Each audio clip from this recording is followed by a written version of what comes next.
Free fire খেলতে গিয়ে আমরা যখন দেখি কেউ কেউ বিশেষ ধরনের পেনাল ইউজ করে খেলে, তারা বলে এই পেনাল দিয়ে একদম হেডশট লাগবে।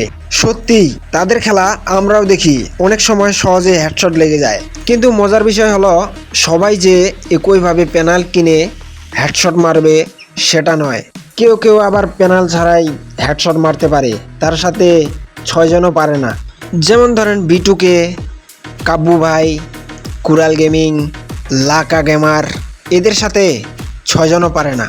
1 versus 6 custom, mister ত্রিপোলার, king bro king, এদের সাথে কেউ টক্কর নিতে চায় না ভাই। এরা যা খেলে 1 ভার্সেস 6 কাস্টমে, কেউ কেউ আবার জিরোতেই দেয়, জিরোতেই খায়। আসলে গেম খেলার দক্ষতা আসে অনুশীলন থেকে। যে বেশি প্র্যাকটিস করে, আবার যে সেনসিটিভিটি ভালোভাবে সেট করে, তারাই খেলতে পারে। যারা কন্ট্রোলার সুন্দর করে মেনটেন করে খেলে এবং তাদেরই বেশিরভাগ হেডশটই লাগে।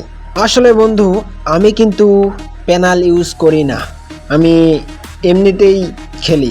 তো আমারও কিন্তু যখন তখন হেড লাগে, আবার লাগে না, আবার বডি শট লাগে, আবার হেড লাগে, মানে বিরক্তকর আমার একটা।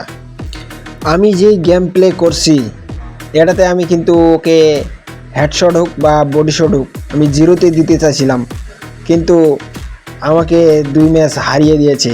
তখন আমার মন খারাপ, আমার মন খারাপে আমি তাকে মারতে শুরু করলাম বেশি বেশি করে।